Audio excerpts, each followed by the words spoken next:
Bring it on. Want some, get some. Can I get a hell yeah? Yes, I am a pirate. You have to go with the pirates because, of course, they have cannons and everything.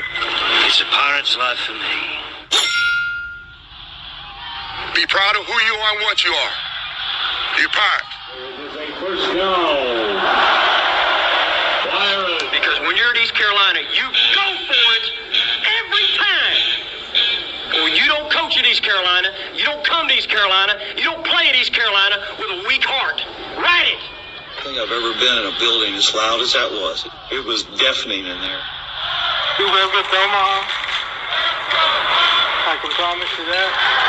And it's purple all night long in Eastern North Carolina. You're watching The Sports Objective, the podcast for Pirates.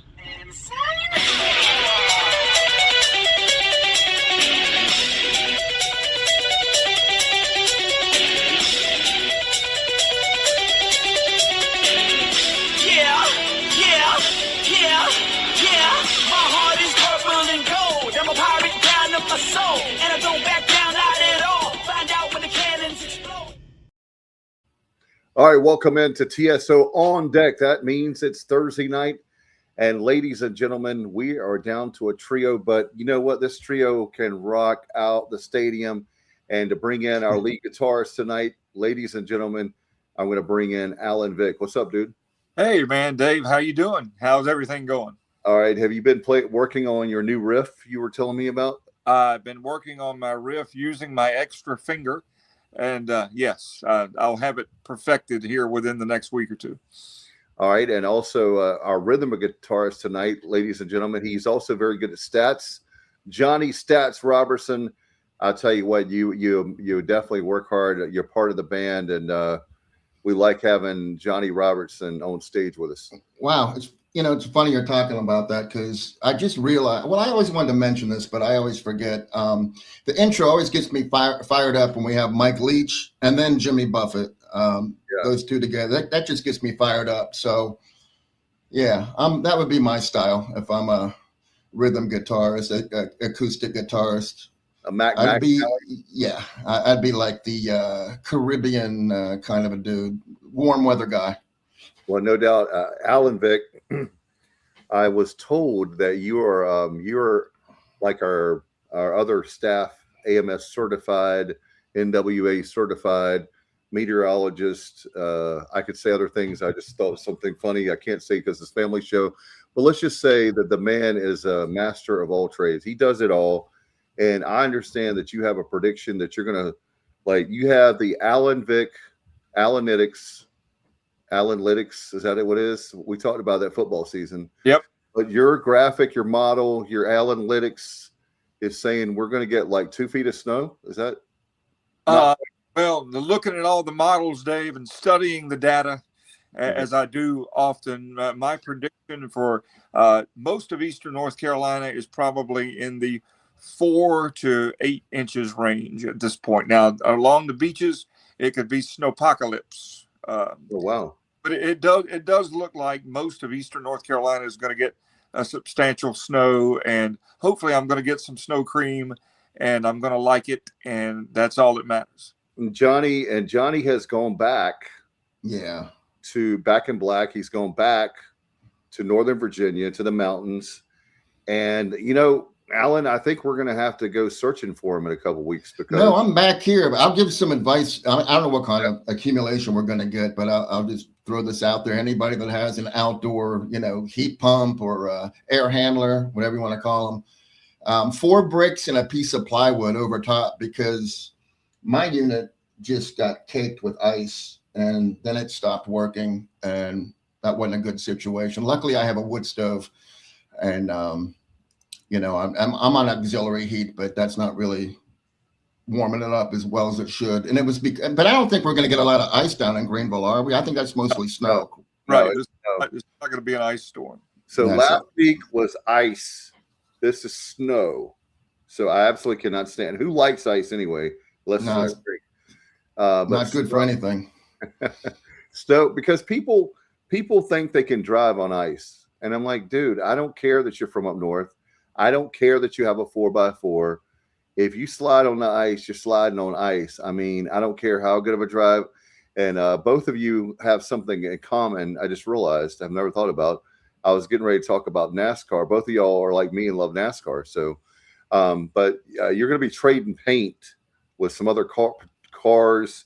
You're going to be in the ditch if you drive fast on ice. Now, snow can be treacherous too if you don't have like up in. I saw a thing. I don't know about you guys, but I love the North Carolina mountains also.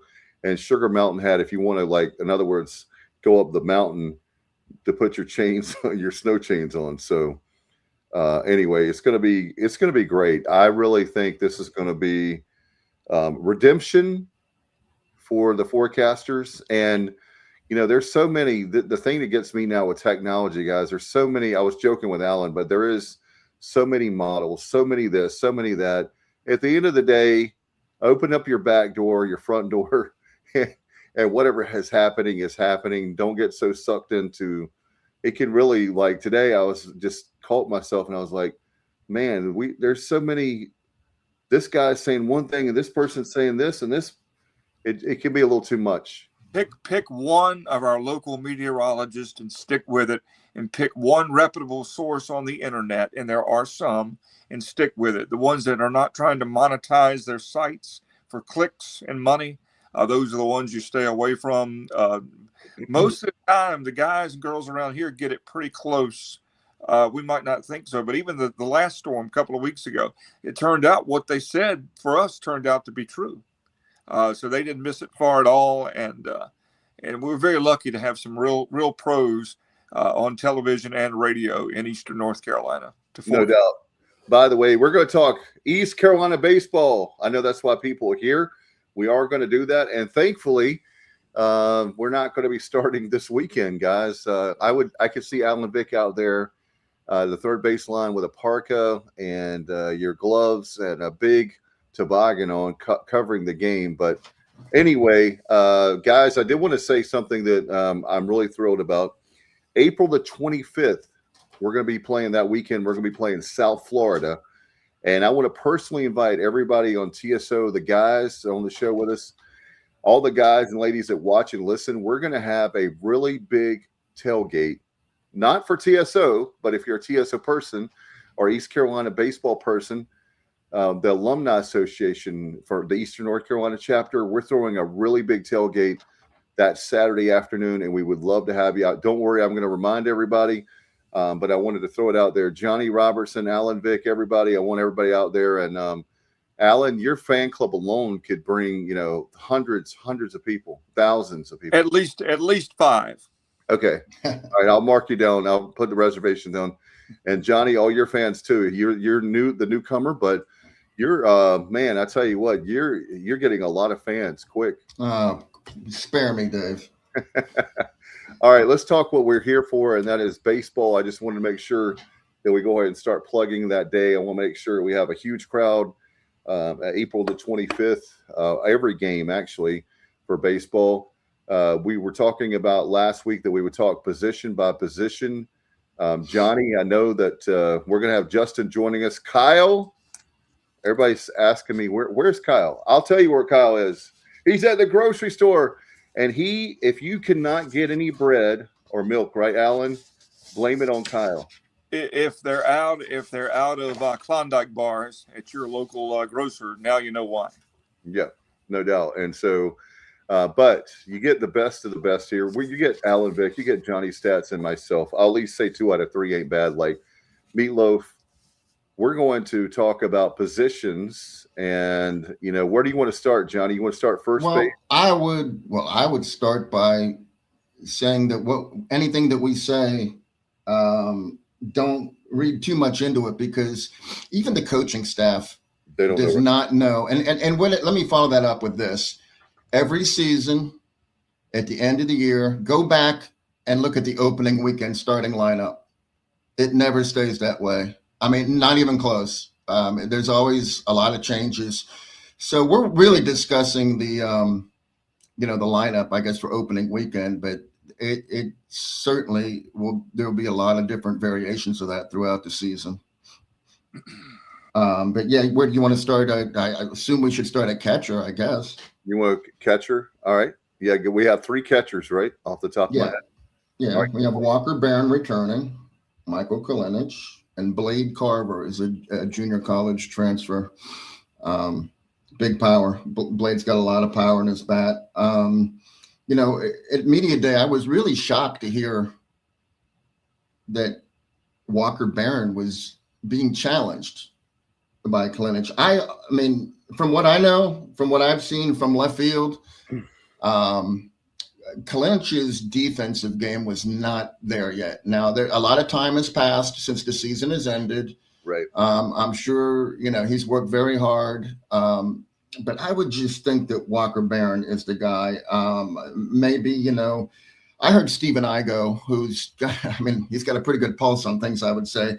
He said that he thinks that maybe Cliff just said that to try to push Walker Barron a little bit. And I thought about that, and that does make a lot of sense, because initially that comment didn't make any sense to me, but maybe that's what it is. But I think we're going to see Walker Barron behind the plate come opening day. Well, Alan, want to get your thought on this. I think I do agree that obviously competition's a great thing. I think after last year, Alan and I were in the booth, and it's like he and I looked at each other, I think one time, and it's like, I was teasing him, are you going to go out there and pitch, or are you going to go out there and play a position? Because we had so many injuries. So for me, Alan, I don't know how you feel, but I do think Walker is the number one guy. But if Walker goes down, God forbid, but if we have injuries, we're not going to be like last season. They've done an excellent job, which we'll talk more about, in the transfer portal, getting depth on this team. And I think for me that it's Walker's definitely going to be the number one, and they might push each other. Walker will be number one, but we've seen many times it's nothing new to see more than one catcher, especially 56 games for a regular season. You've got that guy can't be doing 56 games.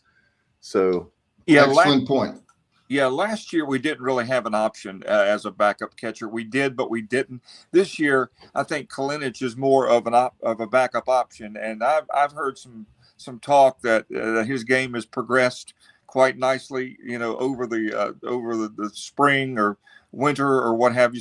And so I think I'd be comfortable with either one of those guys. I don't know a lot about catcher 3, but like Johnny said, I did hear that he had a pretty good pop in his bat. But I'm comfortable with Kalinich if need be to come in and take care of business. And it may be that you need Walker to have a day off. So on Sunday you give Kalinich, you've already clinched the series. So you give Walker, I'm not saying it's going to be, don't get me wrong, I'm not saying it's every Sunday, but it's the same thing, Alan, with and Johnny with the Hurricanes. You have like always a starter, for your goalie, but every once in a while that goalie needs a break. I mean, you have 82 games, I know it's not the same sport, not the same thing, but it's the same as far as the player needs a break mentally, the whole 9 yards, physically, emotionally. I mean, I don't think anybody saw that coming last year that Walker was going to be behind the plate every game but 2, I believe. We had Justin Wilcoxon and Ryan McChrystal. Now, Justin was starter, he was 1A, but, Ryan got probably 20 plus starts. It was pretty evenly matched. I know Ryan always caught Root, first of all. And then he, had some other games in there. So he probably had about 20 games that he caught, which is nice. And then, the other one could be the DH. You don't have to not play. It's just not being behind the plate every game. So there's so much wear and tear on your body in that position. I was amazed what Walker was able to do last year, catching all but 2 games. But just the physical, beating that you take as a catcher, it's good to have some relief from time to time. No doubt. And Johnny, one of the things that you saw, and I know Alan and I being there at the media day, is the theme was certainly depth, and it was, as I think Coach Palumbo said, the perfect storm where you have those young kids, as we said last week. It was young kids. The buy-in there wasn't till late. And then you factor in the injuries. That was kind of like 2025. And so this year they've worked their tails off and they've gotten a lot of depth. I mean, you can go across every single position on the field, all 9 positions. And I tell you what, Alan, Johnny, do you want to go next to pitcher, or did you want to go to first base? I mean, we should just do go around the diamond and then maybe do the pitchers last. First base, I've heard some talk that Austin's worked at third base, but I just don't, I don't know anything, nearly as much as Cliff does. But to me, Irby's first base, Colby is third, and why mess with it? I mean, I think what did Colby have 2 errors last year? At third, he's a Golden Glove at third base. That's a luxury that we don't need to mess with. And Austin Irby played a real good first base as well. So I have a feeling Austin's going to be at first base again, and I feel like he should be. Most definitely. Alan, he was one of those kids that, they were so young last year. We were very, very young. And that was what was cool about that tournament. I wish I could have flown into that tournament, even if it was for the last day. But winning the American and having to win the American, that was very good. I know this is stating the obvious, but that was very good experience for those kids because they were so young.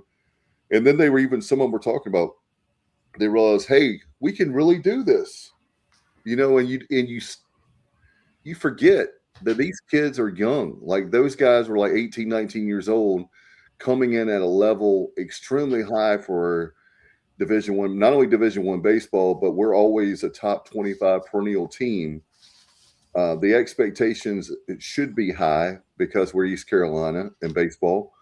And you think about a kid like Irby, you saw the tournament, or right before the tournament, it finally clicked for him. The game finally slowed down.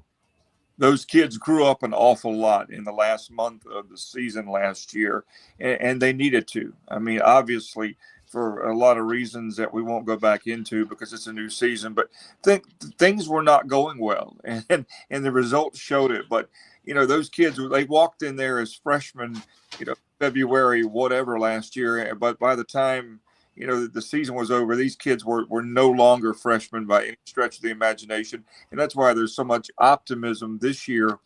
They grew exponentially by leaps and bounds so much last year.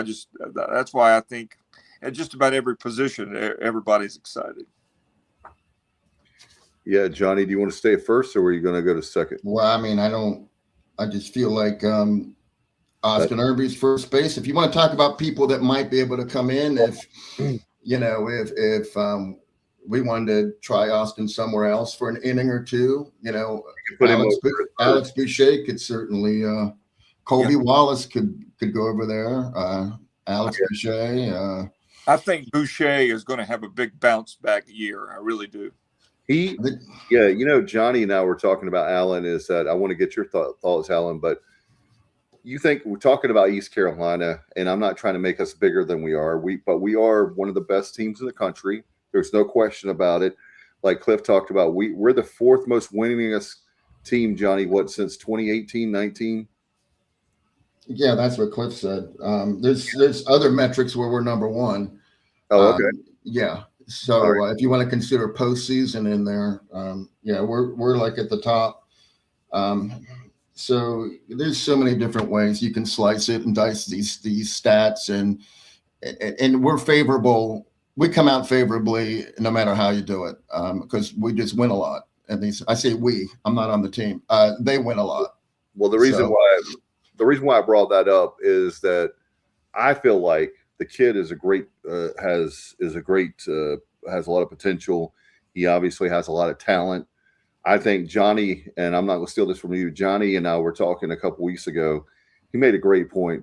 I think when he was playing at shortstop, I think it was really getting to him. I think that there was a lot. He put, in my opinion, watching him, it was like, he's not my son, but it felt like watching your son, and they put too much pressure on themselves, and you're like, gosh, I wish I could just be out there with him and whispering, it's okay, just calm down, like that. But he was putting weight. That's just my feeling. I don't know that to be the case. That's just my gut feeling watching those games in the stadium all season long. And Johnny was like talking last year, like how many errors he had. And I think it just became like this thing, like mentally, like, that he couldn't do it. He'd already made so many errors that it just got to him and he couldn't get out of his head. That's just my opinion. I don't know that to be. I think we talked about it last week. I might be wrong, but I think we did. And I feel like there were some fans that just were like ready to run him out of town. And I was kind of rooting for him. Yeah. To just stop this streak.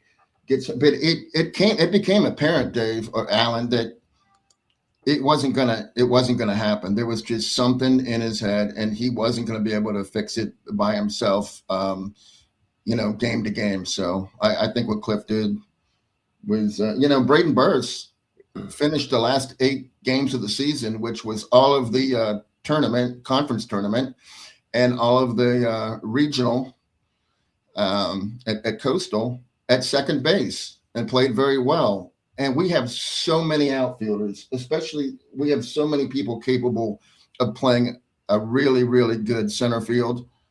It's like 4 guys, right? Yeah. Braden, first of all, 0% chance he's not going to be in the lineup every day. So you got to find a spot for him. I think second base makes sense to me. I don't know.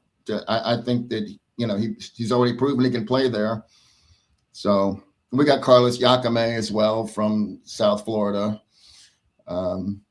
He's played second base. But I'm going to go with Braden Burris at second. That's what I'm going with. What you like, Alan? Yeah, I agree. I think Burris solidified himself, last year at the end of the season. There's no reason to believe he won't be there. And I'm just going to go back and say that I think Alex Boucher is going to bounce back in a big way, whatever role that he plays on this team. I really, really believe that he is going to get things turned around and be very productive for the Pirates. No doubt. Alan, to expand on that, Alan, I feel like he's already garnered the respect of Cliff and the rest of the team by the way he handled himself last season. Right. And I think Cliff spoke to that in the press conference, even if I'm not mistaken. But he's even willing to go in there and pitch. He just wants to win, So I hope you're correct about that. I just feel like there's not a lot of places where we can put him. So he'll either be DHing or maybe he'll get on the mound here and there. Maybe he'll play some first base. I don't know, but I think you're right. I think he will have a good year. I just don't know how many at-bats he'll get, but who knows? I mean, that's a good problem to have. You have too many good players to have enough at-bats for all of them. But he comes in and is productive. They'll find somewhere to they will put him in the lineup. So it's hot, then you roll with it. But it's going to be interesting. Like, depth is a great problem to have, and we are eat up, to use a technical term, with depth this year, and that's a good thing. Ron White was the loaded, and that's he was talking about his wife's parents, his in-laws. They were loaded. Yeah, we're loaded. We're loaded, and Johnny, it's a good problem to have for us. And when you have a show, you got to have something to talk about, right? So we have our own deck show. If you're just joining us and saying, "What the heck is going on?" They're usually on Sunday nights. Don't worry, extra innings will be here, obviously, right after the Xavier series, that Valentine's Day weekend. What is that? The 15th, I think, is that Sunday night. But we're going to be starting here pretty soon on the 8th. Will be our first extra innings. But just want to remind everybody that is going to be every Sunday night at 8. But this year, not only do you get the wrap-up show, if you will, the post-game show, for the weekly show, but you also get the preview show, which is on deck. So I hope it's not like Nitro and Thunder, Alan. I hope this is not Thunder. We were talking wrestling pregame. So please tell me this is not Thunder. Please tell me, if you are watching, please tell me that this is going to be much better than Thunder. It's our responsibility to give the fans the most comprehensive coverage of ECU baseball, and that's what the Sports Objective is doing. Because you don't have the long post-game shows on the radio. You got the 15-minute pregame, before the game. But post-game wise, it's pretty much an interview or two, and then it's back to regularly scheduled programming. So if you want comprehensive, analysis before and after, it's right here. No doubt. And you can't do a show without stats, especially, Alan, with baseball. Baseball, you know what's funny is baseball, if you take a stats away from baseball, then I mean, what do you have? Like, you've got to have something to fill the time. And so we have the GOATs. The man, Robertson. the man, the world famous. No man can wear out a number 2 pencil faster than Johnny Robertson. You got. Hey, before we leave second base, I do want to mention that we did have a dynamic that happened quite a bit last year that affected the second baseman tremendously, and that was Dixon Williams. Colby's going to pitch. Colby's going to probably pitch more than he did last season, and or maybe not. Maybe he'll pitch less because we have a deeper pitching staff. In any event, Colby's just too talented, and he's going to get in there. And what that means is somebody's going to have to move to third base. Last year it was Dixon Williams, and then Nick Parham went to second a lot. Nick, I've seen him play summer ball with Colby. Those two played together for Charlottesville. And I'm telling you, Nick didn't get a lot of at-bats, but he's a very valuable piece. He can play anywhere. He can play third. He can play second. He can play shortstop. He can play first. He can play any of the outfield positions. So that's somebody, you know, again, he's probably not going to get a lot of at-bats, but if Colby goes to the pitching mound, I'm not quite sure. I'm pretty sure maybe Braxton Trammell will move from maybe one of the outfield positions to third base would be my guess. And then we have, you know, a wealth of outfielders. So, you know, Nick going to second probably is not going to happen because I just don't see, you know, I just don't. It's a different dynamic this year without Dixon. So I think we'll probably be putting maybe Braxton Trammell at third when Colby pitches. Again, we talk about it, Alan. If you're productive as far as your defense and your offense, you're going to find. You said they're going to find a place for these guys. And I like the fact. I'll just say this. You know how much I love Cliff Godwin and Plumbo and the staff and Austin Knight. I'm glad they have this problem. I am so happy that they have no idea what the lineup is going to be. That means that we're deep. That means those guys, you can. It's like a chessboard. You can move your pieces around there and trying to figure it out. But we do know that when you don't have the depth like last year, especially experience is what I'm getting at, then it can make a long season. And but I have a feeling that this season is going to be much better. Now, I don't know. I'm not a prognosticator, easy for me to say, but I really believe this is a super regional team. I'll stand by that based on talent. Whether they make it to the super regional or not, I'm not sure. But I do know that they have the potential. And then, you know, we've been so close to Omaha several times in our lifetime. So close, man, that anything can happen. But I will tell you guys that I feel very good about this team. And Johnny. I just wanted to mention something because I went to the Rice game last night. Which was fun. I mean, I wish it would have turned out differently, but in any event, the entire baseball team was there. And if there were super regionals or a World Series for academics, we'd be a lock, I think, to be in the field. Yeah. They could beat us. All those guys were wearing their honor roll shirts, and they were just having a great time. I talked to a couple of them. You know, I don't want to bother them when they're trying to have fun at a basketball game, but Jeff Sabater was coming out the door when I was going in. I just said, "Hey, Jeff," I said, "Good luck this season. We're looking forward to you creating havoc on the base pass." I said, "But I have a question for you. I've heard your name in the press conference pronounced as Sabater, but I thought it was Sabater."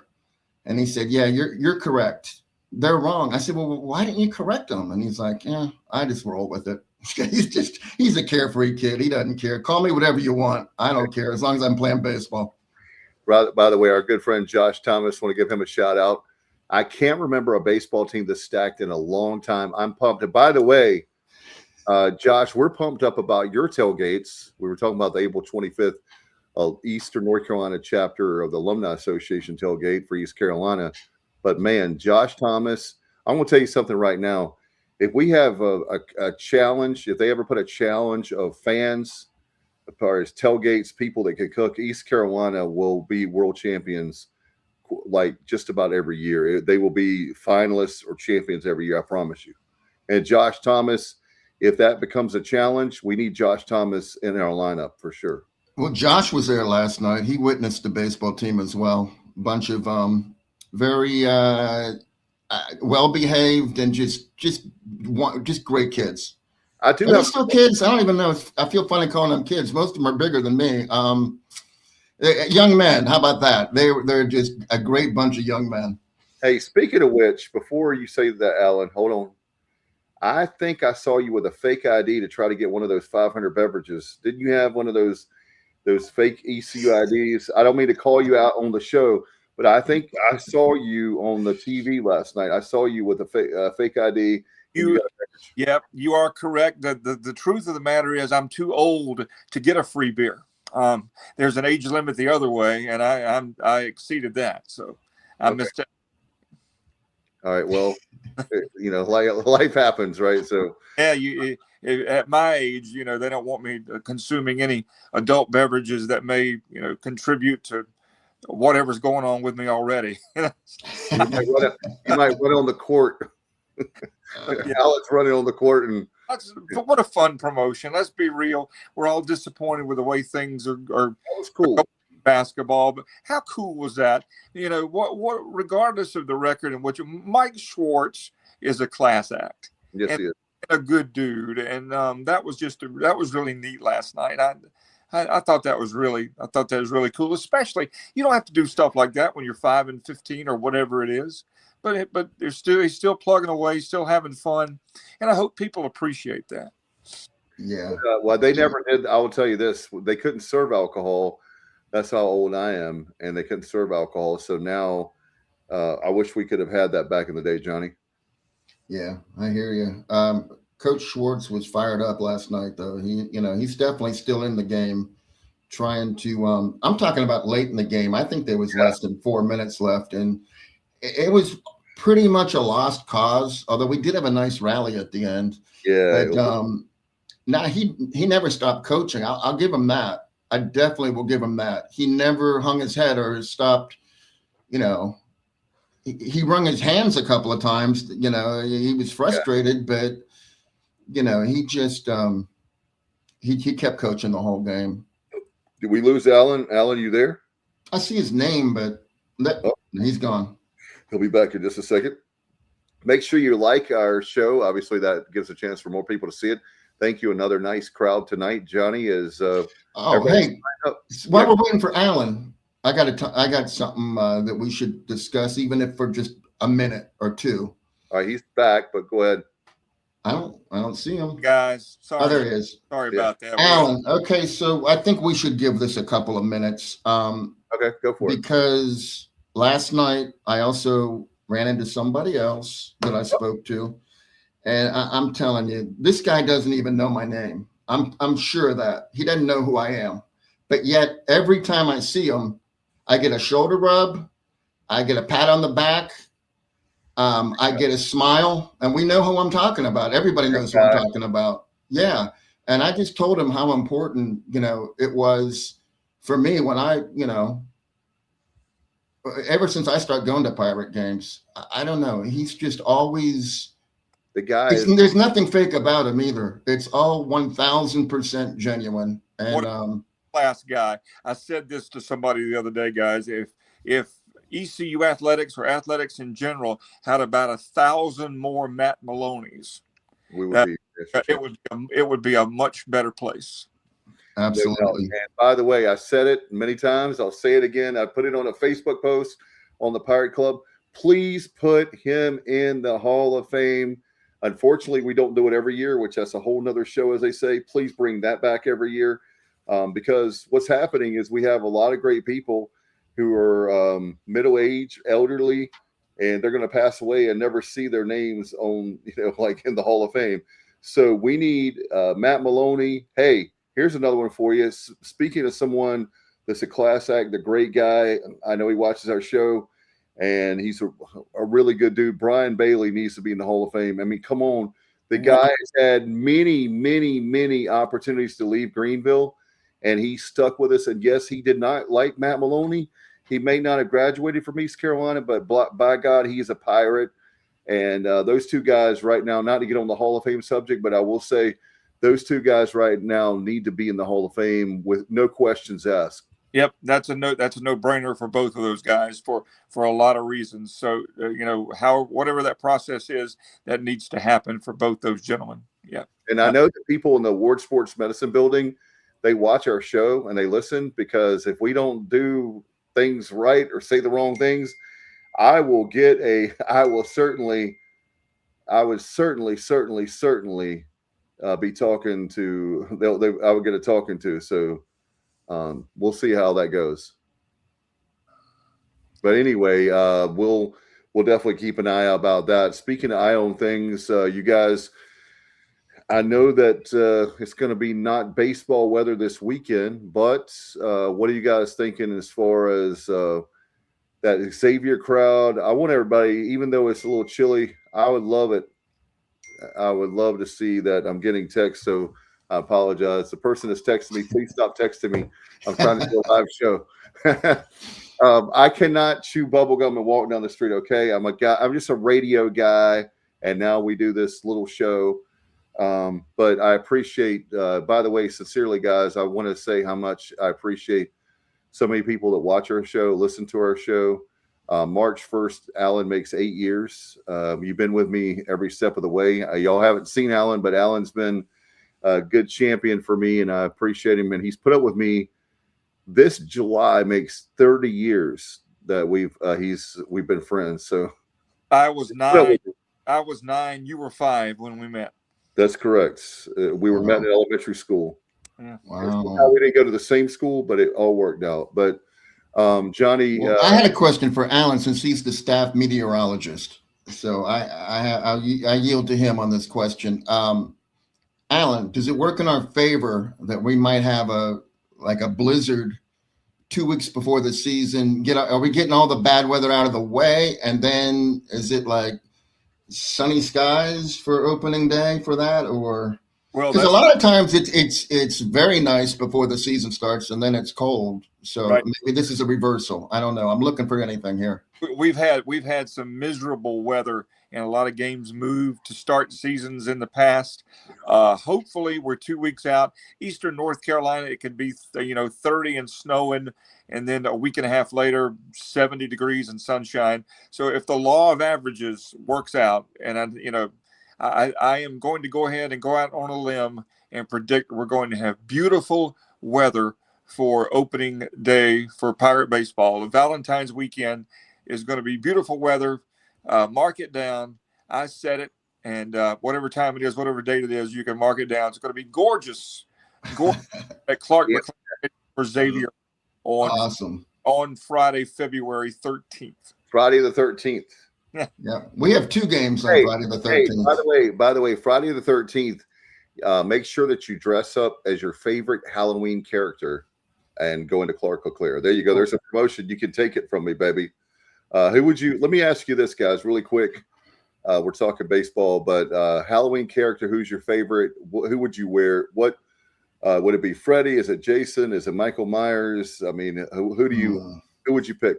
My favorite Halloween costume I ever wore, and it's been a while since I've worn one, the year that Sinead O'Connor tore up the picture of the Pope on Saturday Night Live, I went to a Halloween party as the Pope and tore up pictures of Sinead O'Connor. Oh, that's hilarious. So that was the wife, then girlfriend, who came up with that, and that was probably my favorite Halloween costume. That. And I just want to let you know, Alan, nothing compares to you. Well, just remember, Prince wrote that song. So he did. He's one of my all-time favorites. But again, another show. But Johnny, who do you like? Okay, this is not my wheelhouse. I've made this declaration before. I'm either doing something outside, or I'm watching sports, or I watch very little movies. I'll be honest with you. There's some crazy movies that I've never seen, like movies that everyone in the world has seen but me. And as far as, of course I've seen Halloween.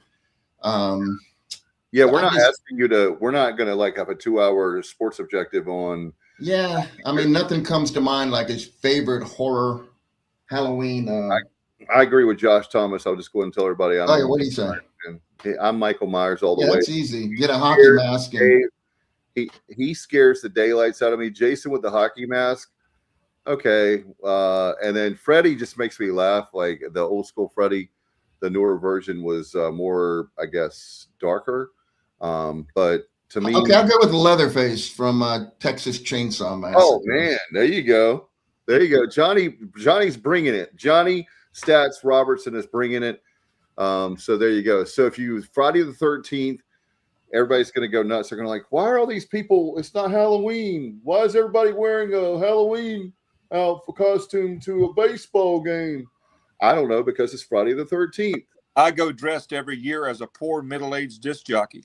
So there you go. I could. Hey, I've got plenty of costumes there. I could do that all season long. It doesn't have to be Friday the 13th. But well, Dave, you're going to get we'll all get a second chance on March 13th, which is also a Friday. We're playing Pennsylvania on Friday the 13th. I'm telling you guys, that's a great promotion. Come on, have Halloween. There's all kinds of fun stuff you can do with that.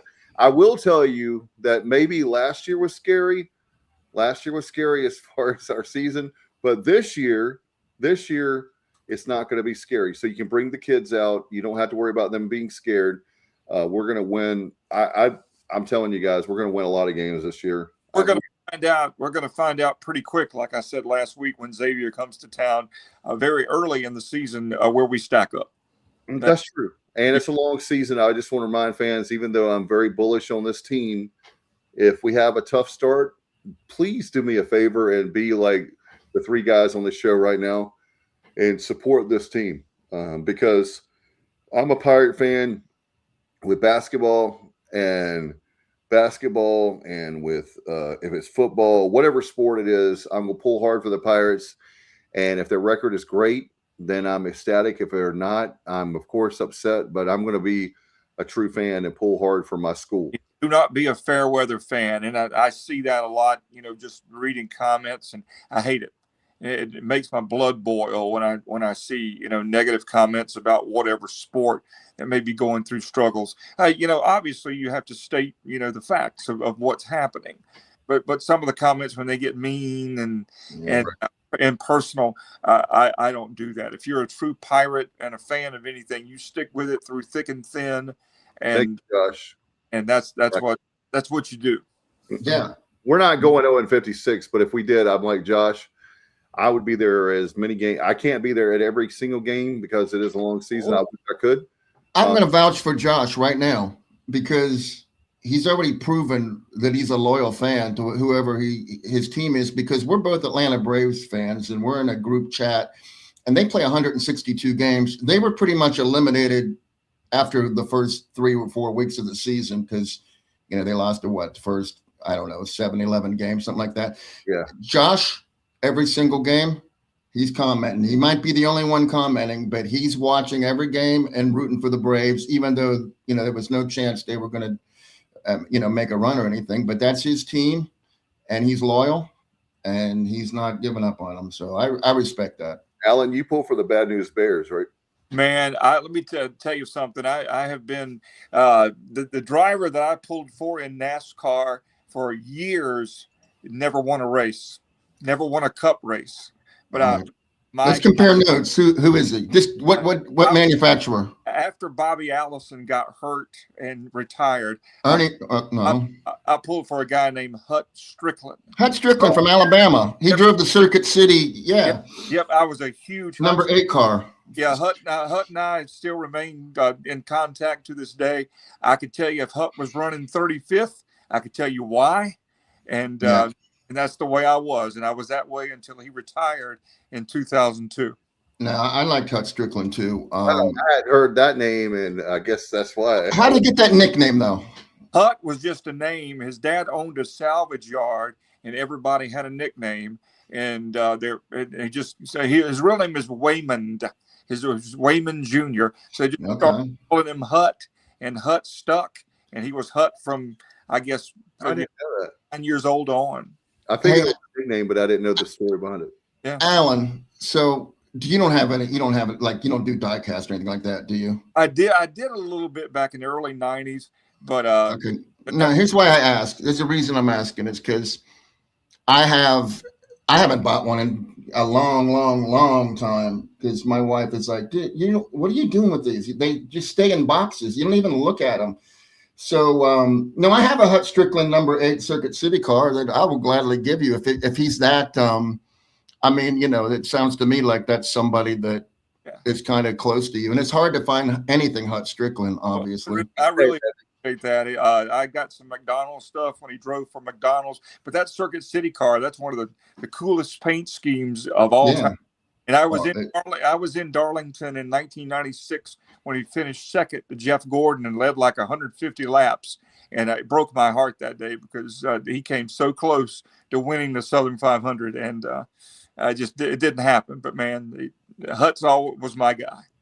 Okay. I learned something. We'll figure out how to do it, but I'll make sure my wife will be happy. That's one less box in the attic. And I appreciate that, Johnny. Thank you. By the way, Alan, we'll have to go to a race together, but we are going to come down and see you. I've never been down to the racetrack, and we're going to come down there and see you this season. Johnny and I have already talked about that. Guys at Carteret Speedway, that would be great. Yeah, we will. Hey, John White wants us to talk. Thank you, John. He wants to talk baseball.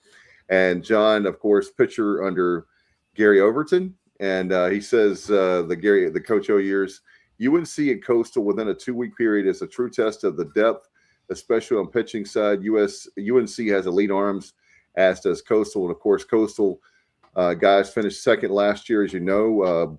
We took them to the wire. We had a chance to win both games. We played them in the Conway Regional, but John is absolutely spot on. One of the things I love about Cliff Godwin is having, Jeff Palumbo. Those two guys we talked about it last week. They put together, they outdid themselves this year. It's that one heck of a schedule. And I think they know that they're going to have a really good team this year, and that it's good to have that resume of having tough competition. And when you play in the American, that non-conference competition. So, I do agree with you, John. And I like that. You guys like that UNC series as far as like, oh yeah, I think Greenville won and 1,000%. Love it. I wish we would get that with, other teams. Here's the thing. You've already mentioned patience. If things don't work out at the beginning of the season, I think we'll be fine. However, as far as the offense goes, John mentioned that the Tar Heels and Coastal Carolina have tremendous pitching staffs. So if we, if those 6 games, we're averaging 3.5, 4.5, 5 runs a game, don't freak out, because we're going to be an 8 or 9 run game a team, per game. But those 2 series are going to be tough on the bats, I have a feeling. Yeah, Alan, when that very thing of having the tough competition, when you have a North Carolina series, when you have that Coastal series non-conference, and they're going to most likely, I can't imagine both teams not being in postseason and regional this year.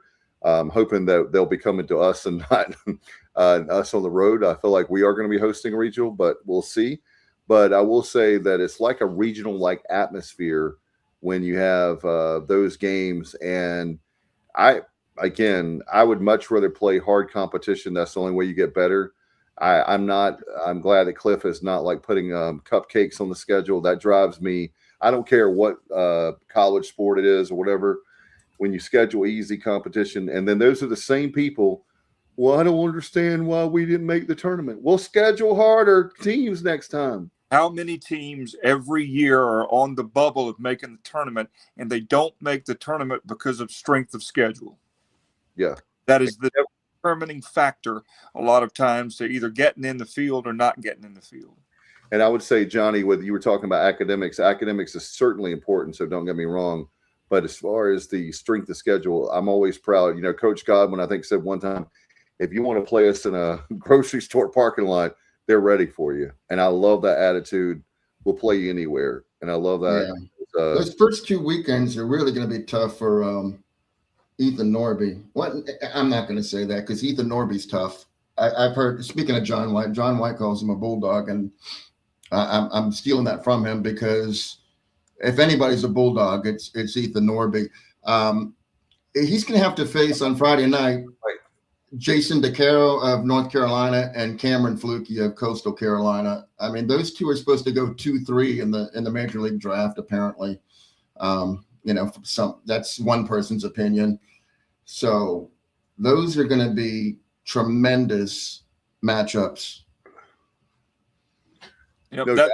that's must-see baseball right there. Yeah. Yep, Exactly. That's what you want. That's if you're a competitor. Again, we're preaching to the choir. All the people watching, listening. Thanks for a big group again tonight. You want that tough competition. You want it, and that's like your adrenaline. Like, let's go. And you see, I asked Ethan Norby about that. You remember, Alan? It's like I love to watch his emotion, and I'm sorry if people get upset about it, but I love to see players show their emotion and how they're really feeling instead of just calmly walking off the field. I love the fact they know that every pitch matters, every out matters. And when you see that strike three and it's the third out and you see like that fist pump or whatever, I'm sorry, that just really that gets your juices going, man. Well, baseball is such an emotional game, and it's not the type of emotion a player makes a tackle and gets up and dances, or a guy is 1 for 7 from 3, and when he makes that 3, he makes motions or whatever. Baseball, when you're pumping your fist or whatever you're doing, it's because you did something that's worthy of that type of celebration. No doubt. And Johnny, we talked. Let's talk about the outfield. Hold on a minute. What happened to shortstop? We got to have one of those. We're not going to do very well if we don't have a shortstop on the field. Well, this year, I think we're going to be okay at that position. Okay. All right. Who's going to be there? Who you got? Well, I mean, I don't know. You have any idea, Alan? I know who's in the running, but we got a freshman that has got just a great glove. Yep. He's from Florida. His last name is Lashley. Yep. And I always call him Rhett Lashley because the only Lashley I know is SMU's coach. So I always call him Rhett Lashley, even though that's not his name. That was the first name that came to mind for me when shortstop was mentioned was Lashley. Yeah, no, he's really good. He will have some competition, but I feel like even if he doesn't get the starting shortstop position, if there's a game where we're in the lead late in the game, he's coming in. He's definitely coming in to play shortstop. And so I have a feeling that it's either going to be him. Yakima again, he played second base. He's played shortstop. I don't know if he's in the mix at all. I know I'm forgetting somebody. It's Matt Lashley, by the way. Matt Lashley. Okay. Yeah. You said Rhett Lashley so much that that's what came to mind, and it's because of that very thing of the SMU coach. But Ashley. Well, Braden can play shortstop too. That's another thing. And so can Braxton Trammell. Yep. So shortstop, we're fine. it's going to be a needs thing. Like, you're not going to put anybody there that's a liability defensively. We know that. But I don't think any of those players are a liability, even though although Braxton played shortstop in high school, that was his thing, man. So we could see Braxton there. And then, like I say, I think Lashley will definitely play some games at short and maybe some late innings coming in for a defensive guy. So it'll be interesting to see how it shakes up. But we don't really have a depth issue at shortstop either. No, we're pretty good there. I'm concerned about it all, and one of them is shortstop, just because that's such an important position. But I'm not maybe concerned is not the right word, but that's one of the two positions where if I had a concern, that would be one of them for sure. Just because of the names you mentioned. I mean, there's not Trammell is I don't know.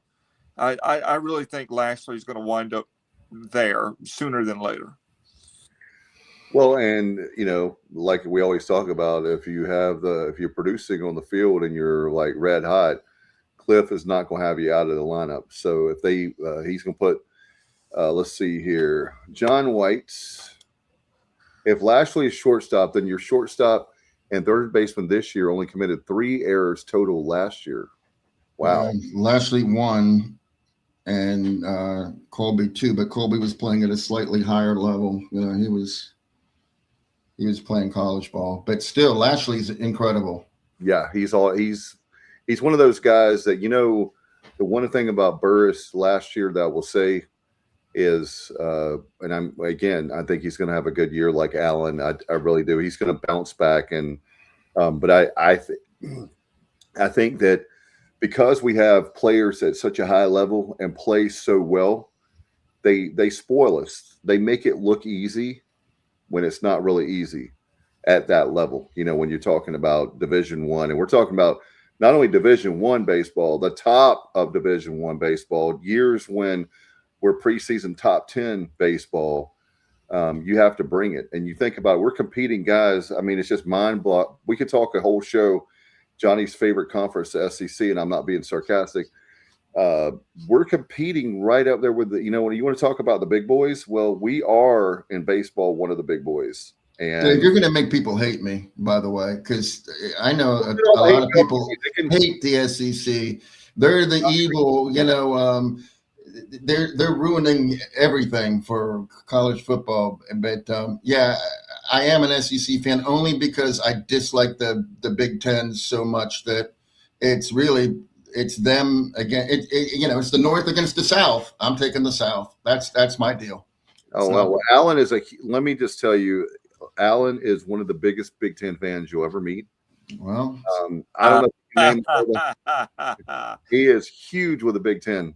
Yeah, he has a Big Ten tailgate tour that y'all don't know about yet. Yeah, and he goes from like stop to stop from Happy Valley. He gets going Bloomington, Northwestern gear all over my house, and if you believe that, I got half this weekend instead of snow. Yeah, you got some oceanfront property in Arizona. Like Johnny, if it comes down between the SEC and Big Ten, if I had to make a choice, SEC all the way. Yeah. But it's kind of like, do I like liver or whatever, I get it. I get it. Yeah, with baseball, it's just, I think the Pirates, and I don't know if you guys agree or not, I think their preseason rankings mean zero, nothing. I think we have been seriously disrespected in the preseason rankings. That's my opinion. I think we should have been ranked higher, and we're not ranked in a couple of publications. I think they are going to live to regret that very early in this season. Well, yeah, you're right, though. That they don't mean a whole lot. They really don't. And I did see where we were 24th in one and 25th in 2 other ones. So some people, we're right there on the cusp, and that's fine. Yeah, I guess last season, played out until the end, until the postseason. I guess, and I can see why. We're not, but I think we're going to be much better than the 24th team in the country. But it remains to be seen. But I really think we're gonna. I think this is a top 15 baseball team. I really do. We talked about it last week, and Alan, you were there in the room, and I think you said it. But there's a quiet confidence. I'm telling you, Cliff Godwin was so calm at that press conference. It was kind of, and I don't mean this, and I like Coach, so it may sound like it's a dig, and it's not a dig at all. But there was like a confidence, and he's so calm that like, is this Cliff Godwin? And I don't mean that in a bad way. Well, I'm a grown man, but there was a couple of years there I didn't really want to say much to Cliff. I'm just going to go ahead and tell you, I like Cliff a lot, but I rode an elevator with him. He and his dad were going somewhere a couple of years ago, and my God, I kept my mouth shut and just said hello and didn't say anything because Cliff is intense. I think Bree, has a lot to do with mellowing Cliff. I even mentioned it last year to him in the media day that I thought it looked like a kinder, gentler Cliff. He kind of gave me a look, and I got a snicker from Brian Bailey. But you really notice it this year. He's comfortable now in his skin, where I think there was some, whatever reason, I don't want to say uncomfortable, but he didn't look like he was having fun. And this year, I think he knows if things, go the way they should go, he's going to have fun. No doubt. And hey, let's be honest and frank. We love that school so much, and we love as fans, as commentators, as we love that program so much, and we want them to succeed. It's not like we're up here throwing darts at them, right? So when we don't win, I'm going to tell you something right now. Johnny knows how I feel about it, and I needed Alan Vick. Thankfully, I have my strong son who was pushing me out of the he was like he was protecting me. But that Conway Regional, man, I was really, really angry. Just the whole vibe of the Florida coach, which that's not Coastal's fault. I didn't like the fact that Coastal was selling Coastal stuff, and we always play by the rules, and they're selling Coastal gear. I think, to be fair, some of the older fans were unfortunately not near us, but we were with a lot of young, drunk fans, and they were just, it was just really getting to me because Johnny experienced that too. Yeah. Didn't you, Johnny? With the Coastal fans. Was there definitely. Were there ever any repercussions for the Florida coach and his behavior? Yeah. He's not coaching the team currently. Okay. Oh, it's not? No. I wasn't sure that was just something that was going to last. Hey, I want to correct myself though, because this is the second preview that I've got these two guys mixed up. I've done it. One of them is from my backyard too.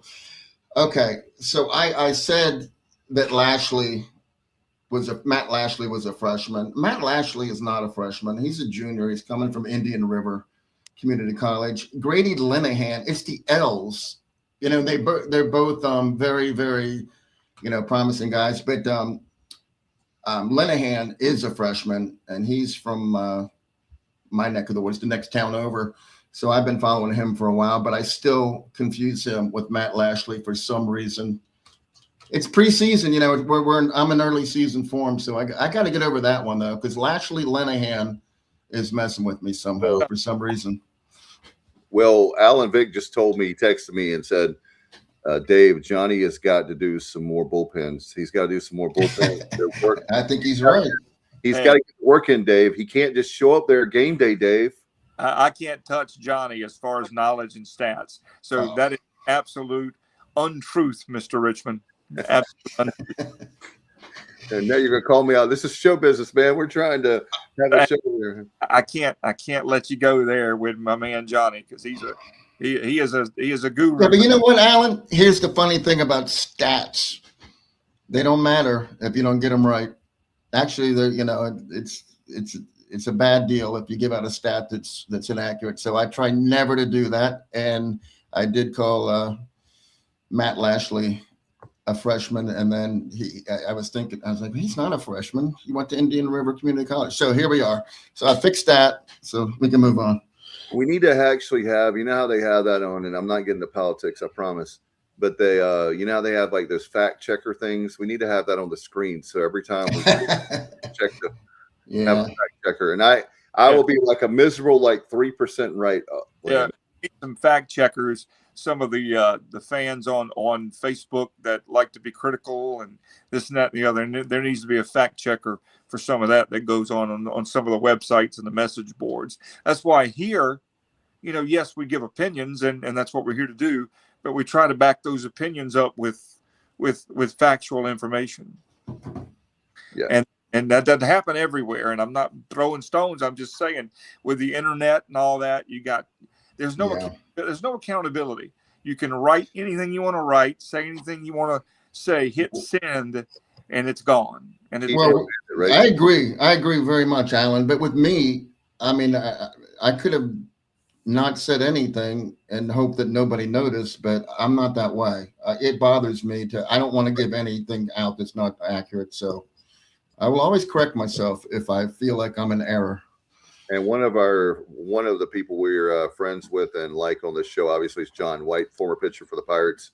He said Sully at Florida is coaching, but one repercussion of his problems, he lost a future first-round pick in Denton Lord, who decommitted and then committed to Mississippi State. Wow, that is good for Deaton Lloyd. If that was one of the reasons that he changed his mind, good for him. Good for him. Yeah, that was just, guys, there's plenty of times when I get, and Alan's been with me to ball games, and I can't act out, obviously, in the press box. So you see the kinder, gentler Dave. But I've had my moments where I haven't been at my best.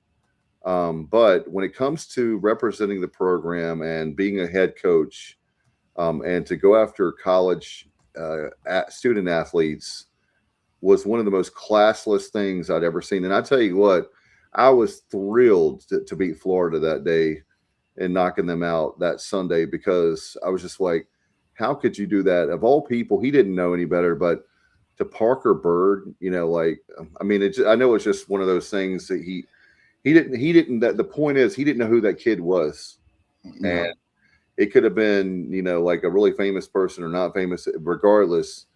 That was just a really bad look. And I'm disappointed with Florida.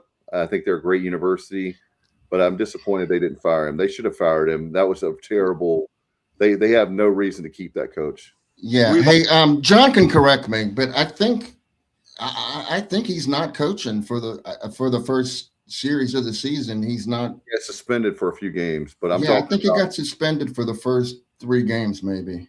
But to me, that's what I meant by he's not currently. He's still their head coach, but he can't coach them in their opening series. I mean, guys, we've all had our moments that we've acted the way we shouldn't and said things that we shouldn't have said.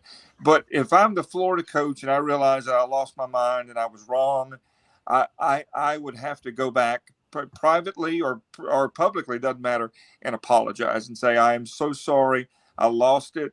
There's no excuse. I'm a grown man. I'm accountable. But that didn't happen. And to me, that was just as bad as what he did with Parker. Yeah. What he said, not going back and realizing, be a grown up, be a man, and realize you screwed up, and say, I'm sorry. Yep. And we'll see how they. I care about East Carolina, so. Obviously, and by the way, if you don't know, for those that don't know and you have tickets, I want to remind everybody that the baseball banquet is moved to next Saturday night. Off the top of my head, right? Isn't that right? Still on the 7th, so it'll be the Saturday before the season starts. So because of the wonderful winter wonderland we're going to have, and Alan Vick, our AMS NWA ASU AARP certified KEYMOUSE.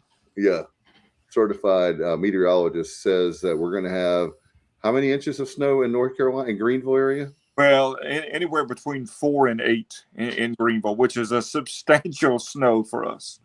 By the way, could somebody, and I'm sure there are people that have already thought about this, but anybody that's near the stadium this weekend, could somebody take some pictures of Clark LeClaire?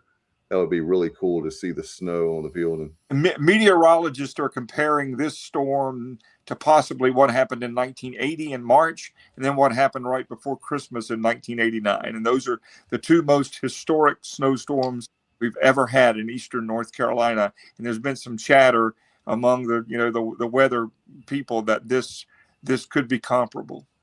Is the city of Greenville equipped to handle something like that? Or are we going to have to get like some backup from like the other side of 95 maybe? We're not equipped, but we're going to be, if it happens and it comes to fruition, we're going to be having problems through probably Wednesday, because it's not going to warm up much until Wednesday. So no, I mean, this is such an unusual occurrence. No, I mean the people that do the roads and DMV and whatever, they do a great job, but no, we're nowhere near equipped to handle what they're saying that may happen Friday night, Saturday, and early Sunday. I left this morning and I walked the dogs before I left, and I noticed that they treated the entire neighborhood. They treated every street in the neighborhood. I don't know how effective it is, but at least it's a start. It's I'll say this. preventive. We're not used to it because the mountains gets way more than we do. However, I got to give a shout out to all our officials because they are treating it. They are not taking this for granted, and I think that they all know. I actually live in the town of Williamson, and being a commissioner, and I'm a liaison to Public Works. So the Public Works folks are special to me, and I'm telling you, they work their tails off. Our power companies. By the way, please be patient. We all don't like when our power is out. We're so spoiled, and I'll start with me by admitting that I love my electricity. So we have our technology. We watch our ball games, or like Alan Big. There's lots of great things to watch this weekend. Since we don't have our baseball yet. I know the 49ers, they have that. You said it's on YouTube and also on AMC, right?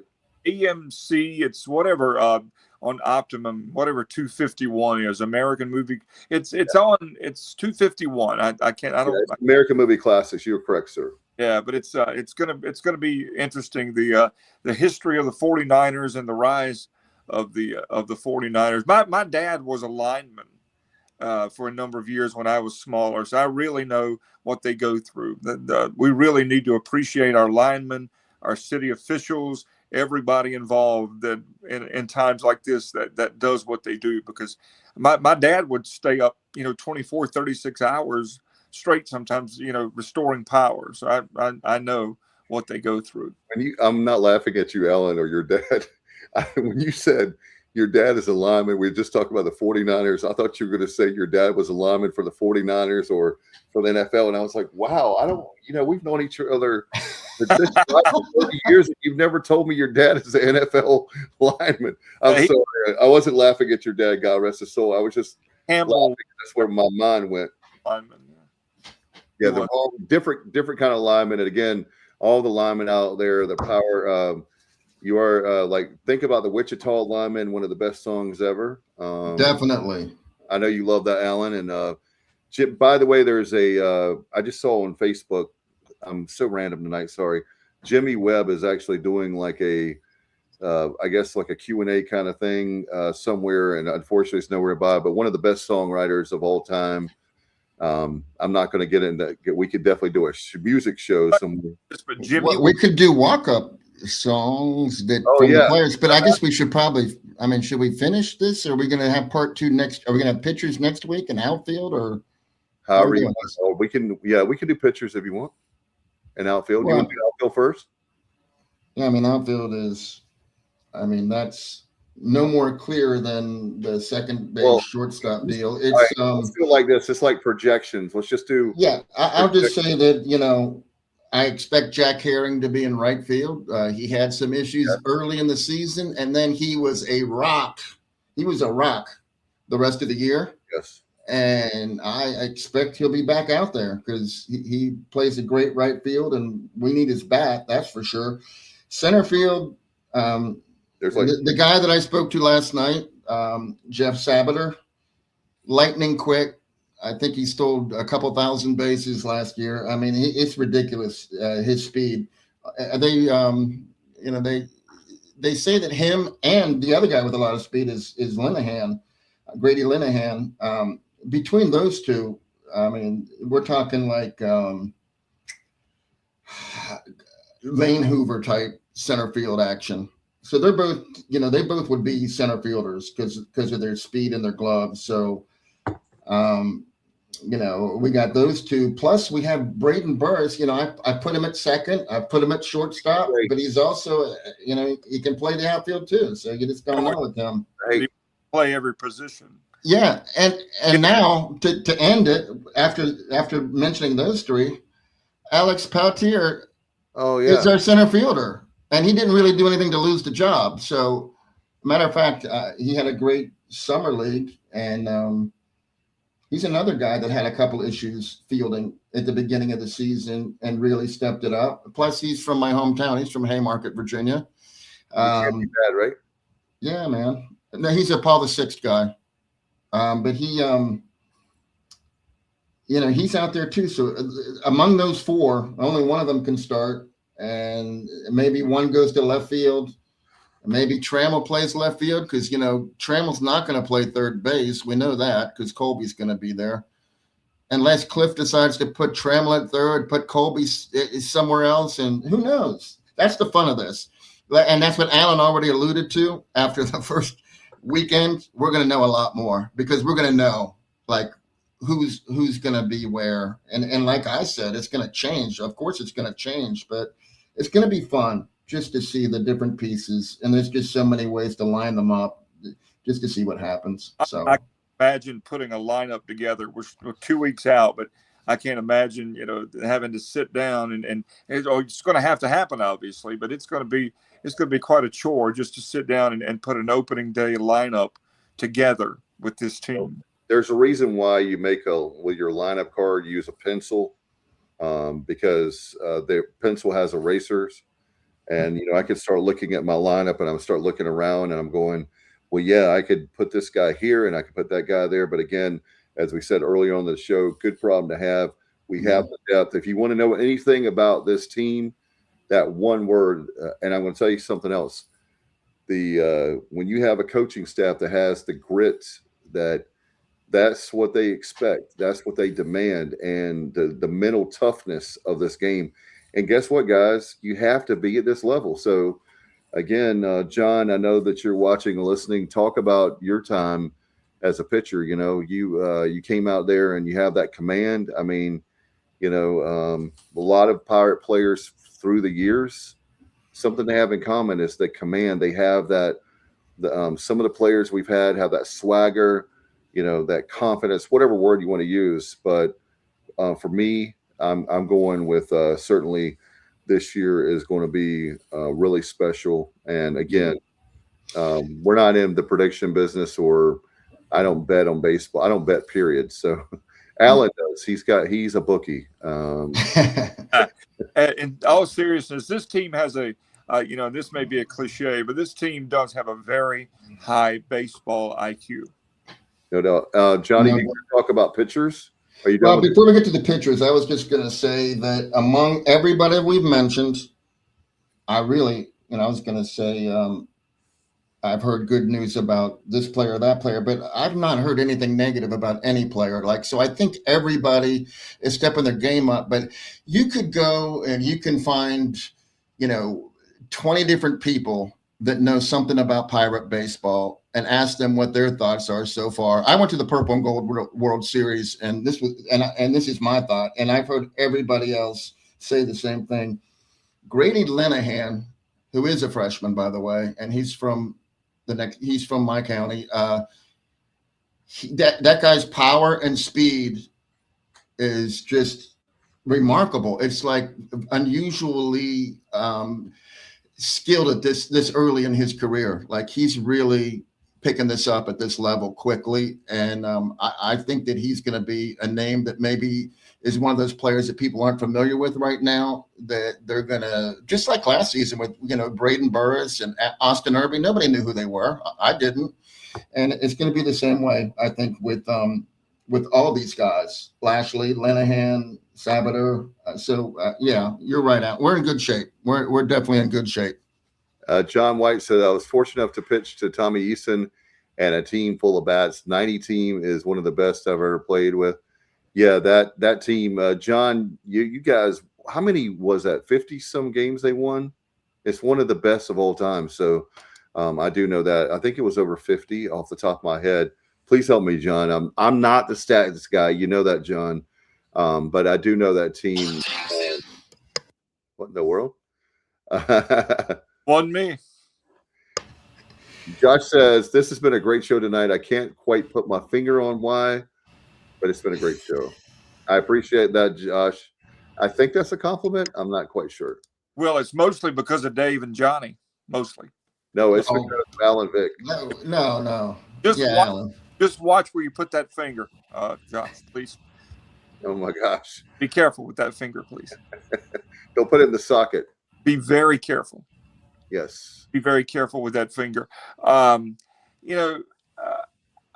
This is going to be, you talk about that 90 team. I would love to have some of the radio broadcasts from that 90 team that John was on. That was that Special year. that was certainly one of the 2 or 3 best ECU baseball teams ever. And that was when I was really getting into ECU baseball. I was 21, 22. And that was really the team that turned the corner for me and made me a Pirate baseball fanatic. And then, like it's all been uphill ever since you've been. Yeah, absolutely. We've had some really, really good baseball teams. We've had some teams that, I look back on remember 2009? We go to the Super. Yeah. Super Regional Carolina. I thought the 2010 team was a better team than the 2009 team, but things, for whatever reason, sometimes don't work out. But I just don't see that. I don't see that happening with this team. I think it's rock solid in every position, and I think it's the mental aspect of this team is one of its strengths. I really do. No doubt. And if you want to put your questions or comments, don't forget to like our show, by the way. More people see it because of that fancy word. I don't even know how to spell it. Algorithm. I think I know how to say it. But the algorithm and the analytics. Alan coined that phrase, or me. I don't know which one, but we were in. It was you. Okay. But instead of analytics is analytics. Like, for example, if you're at the 15-yard line of your own, you should, in football, you should go for it on 4th down and 1 or 4th down and 2. That's analytics there. I don't think that would be the right call for analytics, but analytics for sure. You got to always be aggressive. Always be aggressive. Yeah, you go for it every time at East Carolina. You don't play for East Carolina. You don't coach East Carolina with weak heart, sir. Right? I've heard that. Yeah. 1996 after South Carolina was a South Carolina game, I believe. And we won't get on the subject, but I'm just going to tell you, I am an unabashed Steve Logan fan. Yeah, that was a very special time. And look, like him, don't like him. We won a lot of football games. Hey, and I love to win. Very quickly, here's my Steve Logan story, and I'll hush. I was producing the Brian Bailey show for several years during the Logan years. Yeah. Logan would walk in. He wouldn't grunt. He wouldn't nod. He wouldn't look at you. He'd sit down. I broke the ice with Logan when I found out that he loved blues music. And as soon as I started talking to Steve about blues music and artists, from that point forward, he was the nicest guy in the world. The thing about Logan was that people didn't understand, and hopefully Pirate Al don't mind me saying this because I love Alan Powell very much. Here's Alan Powell's claim to fame with me. There's only been 2 men in the history of my life that have put me in the Cobra Clutch. One was Sergeant Slaughter in 2007 at the wrestling event I was telling you about, Alan, and then in Charlotte. And the number 2, I was at a baseball game, and all of a sudden somebody comes up from behind me and puts me in the Cobra Clutch, and I'm like, what? And I can't say what I was thinking, and thankfully I didn't say it. And it was Alan Powell, who's a huge wrestling fan. But what I was getting at is Alan, Pirate Al used to call in, and Logan had like this, whenever you remember this, whenever he would be on the Steve Logan show on Sunday nights there in Hazard County, whatever, he would have, like, he saw the red light on and he knew like we were on the air. He had this tough guy like persona. Man, when we were pre-show, post-show, commercial breaks, he was cracking jokes. He was so funny. Yeah. And I'm glad that people get to see the non-coaching Steve Logan, if that makes any sense, because now he doesn't have that John Wayne bravado, like tough guy image that he has to. You ever think that when we met Steve Logan that he would be on television and on radio on a regular basis? I didn't. I mean, I had no idea he would take that route, but he's so darn good at it that that's the best talk show in my opinion, one of the best in the nation. Yeah, I would love. I know he doesn't want to do it. I'm pretty confident on that, but I would love to have on. And I'm not the program director or the owners of the game, but I wish Coach Logan would have a daily show, a weekday show. I would love it because I would love it. I would love it. No doubt. But Right now he doesn't. So, Johnny, are you done now with? I'm sorry, guys. I No, thought I had to go through another log on the. Did I miss anything? I had to go no. keep. By I the can't let way, this fire go out, or I'll by the way, freeze. I love the fact. I love the fact that growing up, Alan Vick, you were there with me in the '70s. Not with me, but we grew up during that time as a kids. And in the first house I remember living in, we had that living room wood stove, and we had a wood stove in the living room, and that's where I felt. That's why I love fireplaces to this day, is because of that wood stove. Yep. And you put the wood in there, and I'm going to tell you something right now. That is like that heat from that fire from that wood stove will run you out of a room. It's so hot. Mm-hmm. That's a special kind of heat. And I'm like you. I remember backing up to that thing with a cup of snow cream with my mom and dad after a snow. So yeah, that wood, that wood fire stove thing. It's funny how things like that bring back memories. How about the that and the rabbit ears for television? I remember during the big snowstorm of 1980, you had to go over and do the rabbit ears and do the click, click, click, click, Yeah. click. Yeah. I remember getting WECT in Wilmington when I was living in Farmville for the first time, the blizzard of 1980. We had a lot of thunder and lightning during that particular snowstorm. Wow. That was wild. But I remember getting cable. Man, I was Elvis in 1981 when we got cable for the first time in Farmville. Man, you couldn't tell me nothing. My grandparents, my mom's parents had it in like 78. They lived inside Durham, and I grew up in Durham.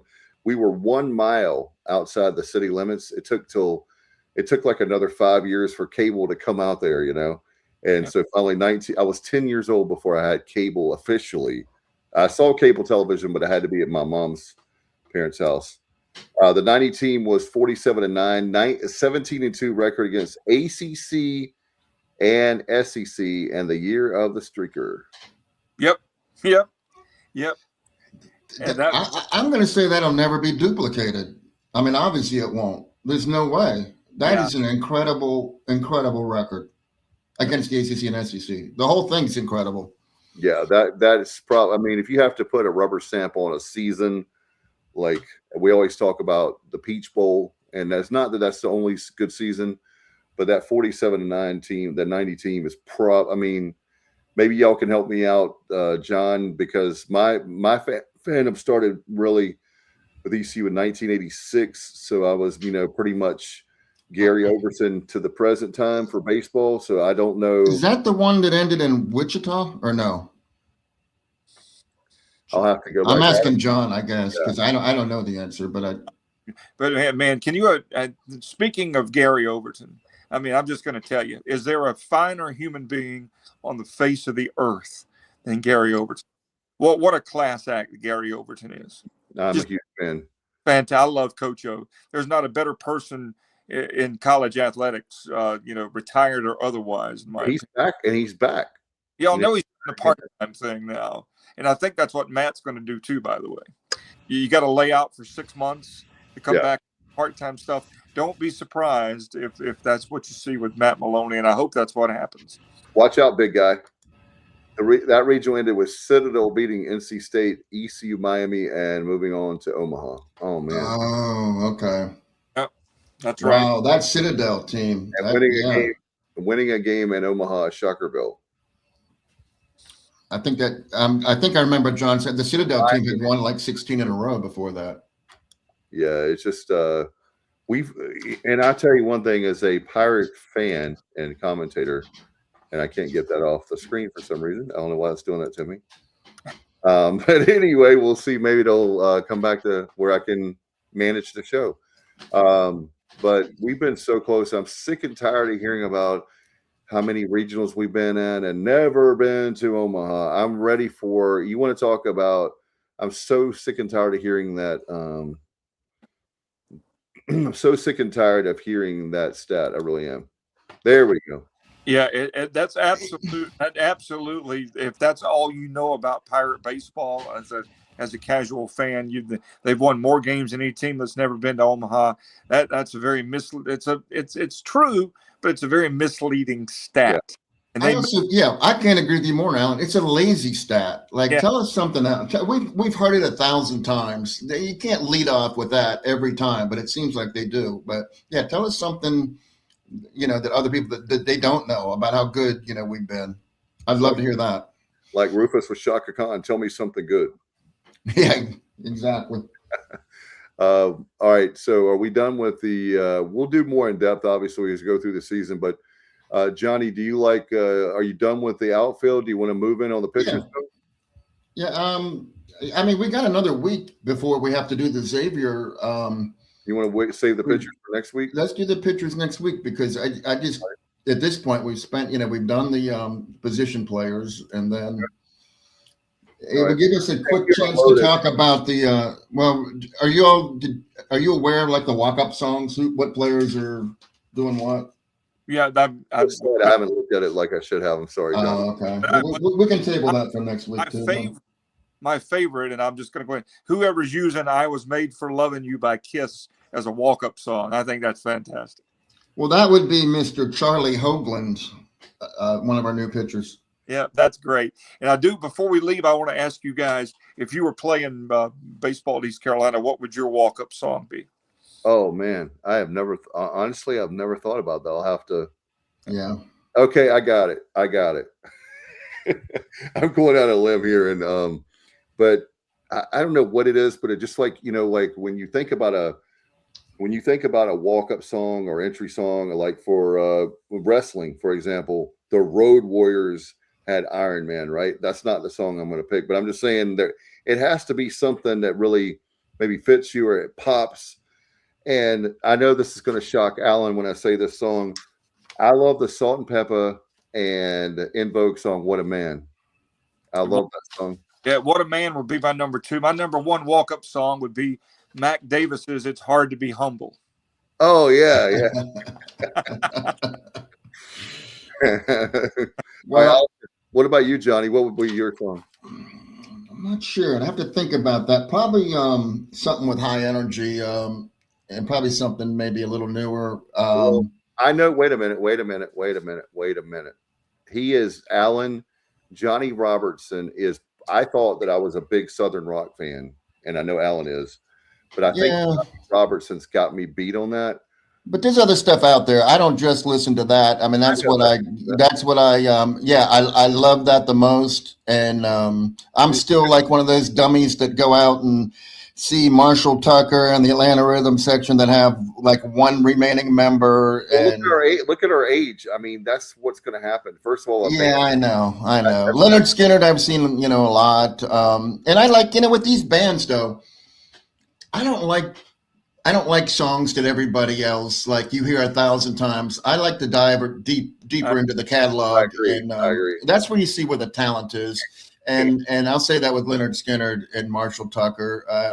They're some of my favorite songs. They're ones that people probably have never even heard before. I will say this: as a Southern rock fan, there's one song please do not pick, and that is you probably know where I'm going, but don't do Molly Hatchet. Flirting with Disaster. Please do not do that song because that would not be good for baseball. You're probably right about that. Great song, just not for our baseball team. I love Colby Wallace's. He's my number one. He's got my vote for best. What is this? Okay, this song came out probably 12 or 13 years ago. It was in some Marvel comic movie, but it's called Bubble Double Trouble by MIA. And I'm telling you, man, that first 40 seconds of that song, it's got like a little reggae groove to it. You should go to YouTube and listen to it. It's excellent. But what I love about it is he's telling everybody they're having double trouble with Colby. He's going to get him from the mound and he's going to get him from the batter's box. So I like his message, double trouble, bubble. And he's going to be double trouble for a lot of teams this year. And I just think very creative. It's a great song. And I think he gets the blue ribbon. I do like Courtesy of the Red, White, and Blue, but because Toby Keith, he deserved that. Was Brett Antolick. I'm reading phonetically here. Brett Antolik chose that one. I thought that was cool. And then, Parker Bird came up with a song called War by Caleb Burton. And it sounds like, it doesn't sound like an inspirational, song would be called War, but he's talking about the war, with faith against the devil. And it's is anybody surprised that Parker would come up with something inspirational like that? But that's another great one. And I hope we get to hear it a couple times this season. No doubt. And it's last year, so we definitely want to. It'd be really cool to have another moment like we've had a couple of times with him already and Clark LeClaire. By the way, guys, this is definitely true. Josh Thomas is he definitely he's on to something here. He said we're going to break the Jello shot record when we make it there at that famous bar that they have. Oh yeah, well, LSU's got nothing on us. No, that's right. They may have purple and gold, but they have nothing on us for sure. And Drew Bassnight, imagine when Pirate Nation invades Omaha. I'm going to tell you something right now. I can tell you right now that can you imagine two things? The price of a hotel in Omaha and the price of a ticket to get in when the Pirates get there, because people are going to know this is a special moment for our program and we've been long overdue. I think it's going to be funny. I think there's a lot of people. It's like Woodstock, Alan and Johnny. There's about 2 million people that went to Woodstock. And when the reality was what, 100,000. I mean, I can't remember the exact amount. Who really knows the exact amount? But everybody from that generation. Oh yeah, man, I was at Woodstock, man. And the same thing for the first time we go to Omaha. There's a lot of people that went to Omaha that never left North Carolina. Yeah, I won't miss that for sure. If I have to sleep in the back of the bed of my pickup truck with a little camper on or something, I'm not missing that. If I have to camp, if I have to sleep in a tent, I don't care. I could be wrong, but I believe there was a promise made years ago, and I think I'm correct on this, that when the Pirates make it to Omaha, the games will be broadcast on a 100,000 watt radio station. That is correct. So I think I heard that if ECU goes to Omaha, when that happens, maybe that the games will be on 107.9. Oh wow! Yep. How about doing that every year? But I'm wrong. I apologize, but I think I remember hearing that promise. I love this. Josh says we secure an Airbnb every year just in case we make it, and then you just cancel out on them, Josh. Is that what you do? Like, do you give them like a little change? At least give them something for the weekend, or how does that work? Or you just wait till like 24, 48 hours notice and say, I'm sorry, we didn't make it. Well, I mean, I guess after the regional, you can let them know, or super regional, but that's really cool. I haven't heard that, but Josh is a tremendous fan. He is one of the best. So guys, so what do you think? Go ahead, Johnny. I was just going to say, it looks like I have a place to pitch my tent now. If Josh might get an Airbnb, Well, here's what I was thinking too. Like if I have to sleep in the parking lot, and shower at the YMCA, if that's what we have to do, we'll do it. So my sister has been to Omaha more than me. She worked in the athletic department at Florida State when Dave Hart was down there. And he says, yes, we have an agreement with a guy and he's always able to rent it to someone else. Okay. All right. That's cool, Josh. You gave us an inside scoop on what we need to do. So what we need to do, guys, is get a whole bunch of guys and we'll chip in the money. And then when we do get to go, we'll be like in that small house or whatever it is, the Airbnb. But whatever it is, it'll be definitely worth it wherever we are there in Omaha. And Othello Meadows told us years ago on the show that whenever we do make it to Omaha, he's going to find it. He told us about a sports bar that he's going to help us secure, and we'll do a show from Omaha. So there you go. Omaha will turn purple and gold.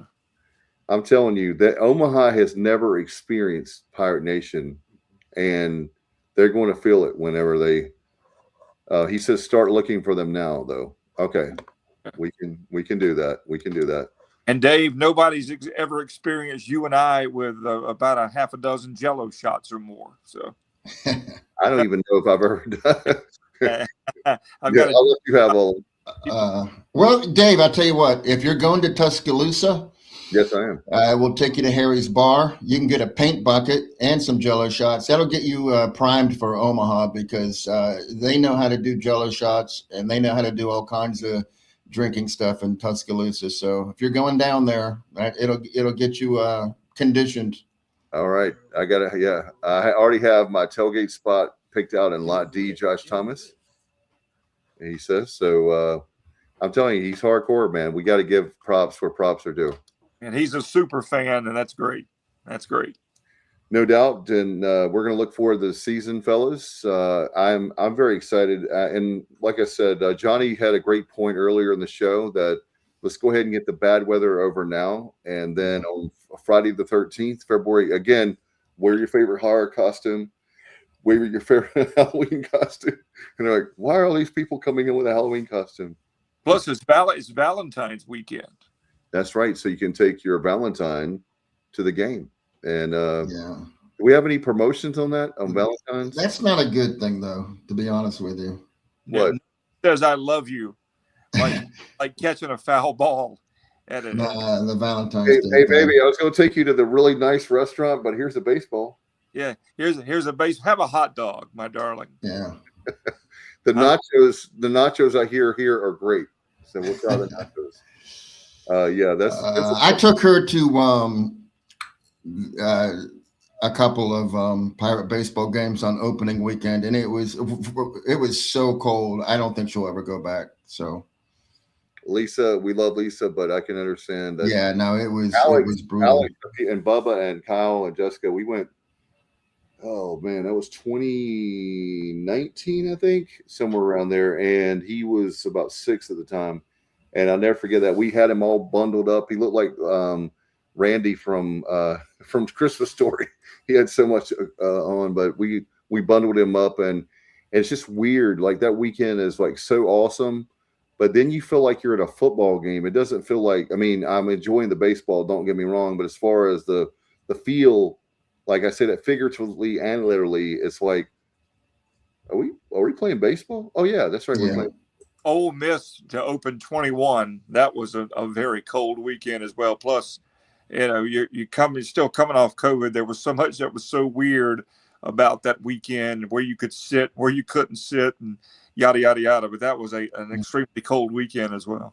Yeah, we've had some great weather though. We really have. But the only ones I really remember being cold at was Bryant, and that was really only 2 of the 3 games. One game was really nice, and then it wasn't even opening weekend. I think it was the weekend after the LeClaire Classic was St. Mary's. I had to leave. I was so cold, I had to leave. Yeah, I watched it. Remember we played CLA, and I don't know if it was in the LeClaire or just as a series. And Tommy John came to throw out the first pitch, and he threw out the first pitch. It was sleeting in 2009, early in. Wait a minute, Alan. Did he have to have Tommy John surgery again? Dave will be here all week. Yeah, thank you. Nobody else will be, but he'll be here all week. Yeah, try the liver. Forget the veal. North Carolina is weird. Showing up on opening day when there's still snow on the ground. And some years I've shown up in a T-shirt. Exactly, Josh. If you don't like the weather, just wait 15 minutes, like they say in North Carolina, because. Yeah, think about all these northern teams that have to stay on the road for 3, 4, 5, 6 weeks at the beginning of the season, and how difficult that must be, really. Yeah, it can make or break you, for sure. Our first opponent, Xavier, last season, they were on the road for 22 of their first 23 games. Ooh. This season, no, they were on the road for 23 of their first 23 games. I'm sorry. This season, they're on the road for 17 of their first 18. So it's just insane. Their coach, they're playing top 12 teams. And their coach is like, we're not going to be one of those teams at the end where, well, your schedule, like you said, Alan, they're never going to have to worry about their schedule being an issue. And he said, then it's up to us to win a couple of those games. So that's their strategy. And hopefully that doesn't happen, in Greenville. I don't think it will, but they're a good team. Yeah, you got Troy coming into we talk about the schedule later, but there ain't no cupcakes. No, on Troy's a great team as well. You're right. All right, and one more thing, Alan and Johnny, before we get out of here, and that is at Bowman Gray. Is that still going on for this weekend? They moved everything to Sunday. Is the last thing I read, which I don't know if that's going to be a good thing or not. But yeah, they moved everything to Sunday. But it's awful. I mean, I love snow, and I'm looking forward. But so many great things were scheduled for this weekend, like the fishing show at the Greenville Convention Center has been canceled, and Joe Albee and Perry Bagley worked so hard to put that together. And that's the one downside, to this weather is a lot of cool things are not going to happen, but because of the weather, it's unfortunate. Oh, I didn't realize that was even happening. The fishing show, Mid-Atlantic, fishing show was this weekend, and they were trying to make a decision, and they had to make a decision by, I think, lunchtime that it was canceled. And it's just a bummer. Are you a fisherman, Alan? I am not. My father was. Okay. I'm not. I don't have the patience to fish, unfortunately. Okay. All right. But yeah, I withhold my question for somebody else then. I love flounder, but I've never been a fisherman. Okay. Fair enough. He likes somebody else to catch it and he eats it. So that's right. Why flounder? Yeah, that's right. I don't worry about the labor. Just show me the baby. He missed the joke. I said, why flounder? Johnny, what'd you say? I said, why flounder? Well, I had a girlfriend, but I lobster and never flounder. I was doing an Animal House setup for you there. Flounder, yeah. I knew where you were going, Johnny, with that. Animal House is a classic, one of the best. In fact, our alum of our show, Bubba Rosenbaum, that's one of his favorite movies. Oh, yeah. Well, he knows the entire dialogue, I think. Yeah, he's got it memorized. And speaking of movies, and this is all I'm going to say, if you guys have never seen a movie called Walk Hard, the Dewey Cox. I have. That's one of the funny with John C. Reilly. That's one of the movies I've ever seen in my life. I think I've seen it on. Seen it. I have seen it. I think I have it on DVD, as a matter of fact, somewhere. If you're a music geek like I am, it is absolutely hilarious. It's a funny movie. Hilarious. For sure. That, and with the bad weather, that you can be watching a lot of movies, and obviously, unfortunately, we don't have. Is it Pro Bowl this weekend? I haven't watched it in years. I wouldn't know. I can't remember now. I used to love it, and now it's just they've really. I mean, it's gone from bad to worse. Like I would just wish they would bring the football game back, this 3-on-3 or the flag football, and I don't know. I like that kind of stuff. Like you were talking about, Alan, when you're talking about the big thing there at Bowman Gray this weekend with NASCAR, when they have like a lot of weekend activities. I think that kind of stuff is cool. It's kind of like the icing on the cake. The cake is going to be your game, but you have all these other little events that like really make a nice weekend. But the Pro Bowl has just been, oh my gosh, it's anyway. I think the women's game has been moved to 3:00 tomorrow in Charlotte. Is that correct? I think I'm correct. You may be, and they've been doing very well. They lost the other night, but Josh says you don't want none of this, do we? I love Josh. You are the man, and that is just watch that movie if you've never seen it. It's funny. I haven't seen it. I saw it when it first came out. It was really, and Jeff Diamond and I went to see it in the theater right before Christmas in 2007, and I laughed so hard it was embarrassing.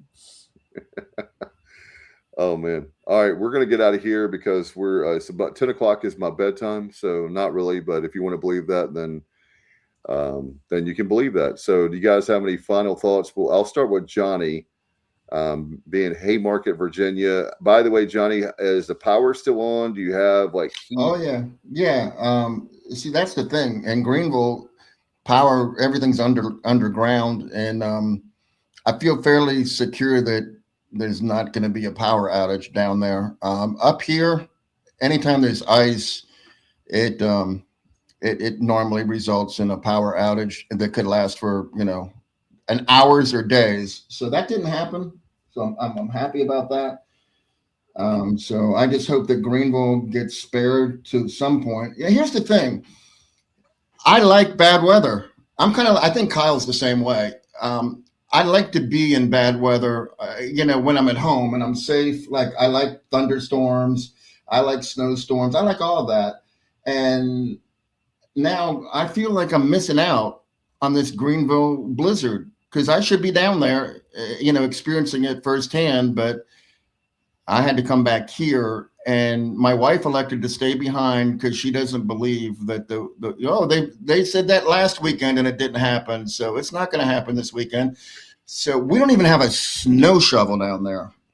So I'm just hoping that Greenville's spared, and so I don't have to, spend hours on the phone with her trying to get her through it. Greenville Utilities does a good job, and they're pretty spot on. Like Josh says about getting the power back on quick. So if it does go out, and again, shout out to all our law enforcement, all the people with DOT.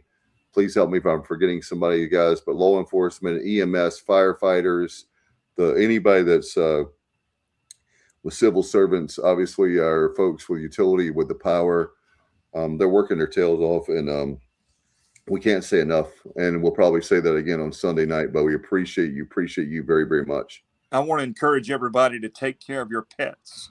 Yes. Warm place to be. They suffer in this weather just like we do. So please look after your pets and make sure that they have some warmth and a place to stay warm, please. I never know when Alan's going to make a joke. I thought he was going to make a joke about something. No, I'm with Alan on that. I know he's not joking. I was getting ready for Alan is like the king of one-liners, and I thought the way you looked, I was waiting for the punchline. Hey, and Alan, that is the reason why my wife didn't join me on returning to Virginia, because I have to figure out a way to make like a path or a maze or something in the backyard. It's crusty, frozen. I'm thinking of getting a flamethrower or something. I don't know how I'm going to do it, because, or maybe just like a metal hoe and just like break the ice and then just try. I don't know, but I got to they can't go outside. There's no way that a dog could be in my backyard right now. There's no way. So I got to work on that. And yeah, you're right. I love that you mentioned the animals, because I hate to see dogs outside when it's cold out. Yeah. If anybody leaves their dogs outside, they deserve to have to endure the same conditions that the animal endures. That's right. When it's like 17 degrees outside, and that's and then the wind chill this morning, like some of these wind chills like get down to like the real feel like 4 or 5 degrees. And just imagine, we don't like being out there for a handful of minutes, much less hours and hours and hours. And I hear people that are so ignorant go, well, they got a coat on. I'm like, I know they have fur. I get that, but it's still cold as all get out. Like, I'm sure they can survive. I'm sure they can find some, shelter, some comfort. I'm just simply saying that when you love that animal, they're like our family. And our dog, we've got cats, and even guinea pig. Well, the guinea pigs are obviously inside, but the cats come in and out. And when my male cat, he loves to be outside, but like this morning, I didn't let him outside. It was 17, I think it was 17 degrees when I woke up this morning, 20, somewhere around there. So I'm not going to let my cat, it only got up to 40 today, but the first few hours were a little tough this morning. If you leave your animal outside in this weather, you don't need an animal. You don't deserve to have an animal. Yeah, Alan, I wonder why people have dogs that don't even take care of them, or don't even attempt to take. I just don't even know why they even have one. Is it? Yep. I don't get it. My dog, I have a coonhound that I got from the Pitt County shelter, and I don't, he was a mess when I got him, but he's got his own double bed. Like, he's got his own human bed that he sleeps in. So he's well taken care of. And I know that everyone's not going to go to that extreme, and nor should they. That's probably a little bit much on my part, but you love that animal, so you're going to do everything you can to make sure that that animal loves you unconditionally. So you need to love it unconditionally. True. That's what I say. I feel like what's the Joan Embry from the San Diego Zoo that used to be on Carson. Oh yeah, She was great. She was great. yeah. I love that's some of the best Johnny Carson stuff ever. Is when he had her on and the look that he had when those animals like.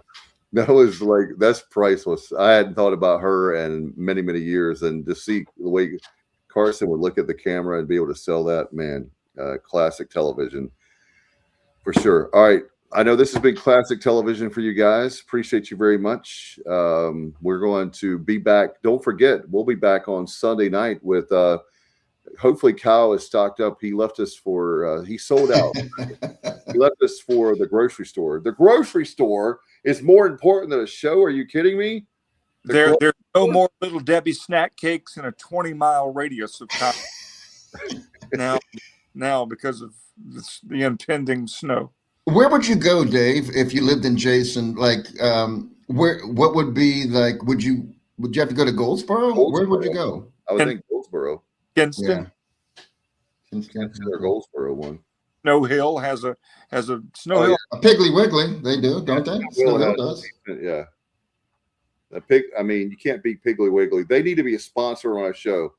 Don't you remember, Alan, the Piggly Wiggly post-game scoreboard we did for a few years? Absolutely. I love the Hoggly Woggly.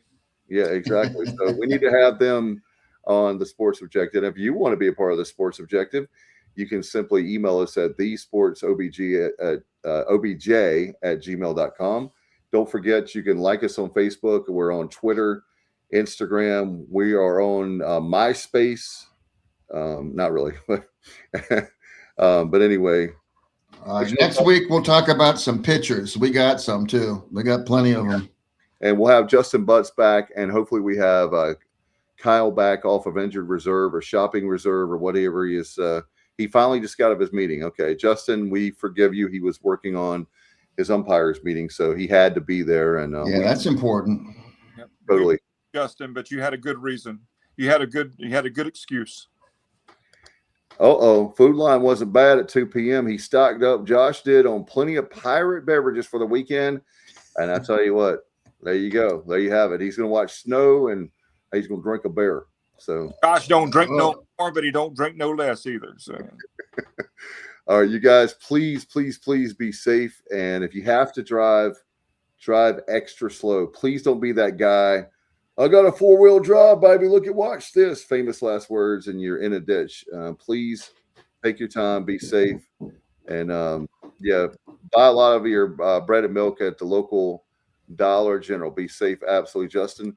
We'll get out of here. We'll be on the other side of the storm, I believe, or most of it, I believe, when we see you again on Sunday night. Alan, come on back with us. We'd love to have you back if you can on Sunday night. All right. I appreciate you guys having me, and I appreciate the invite.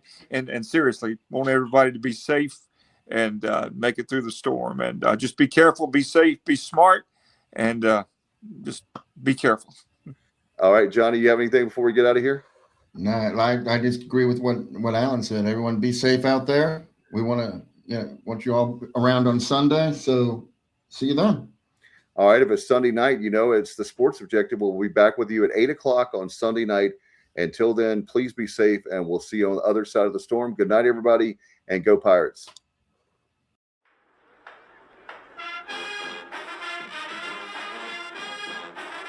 You're watching the Sports Objective, the podcast for Pirates.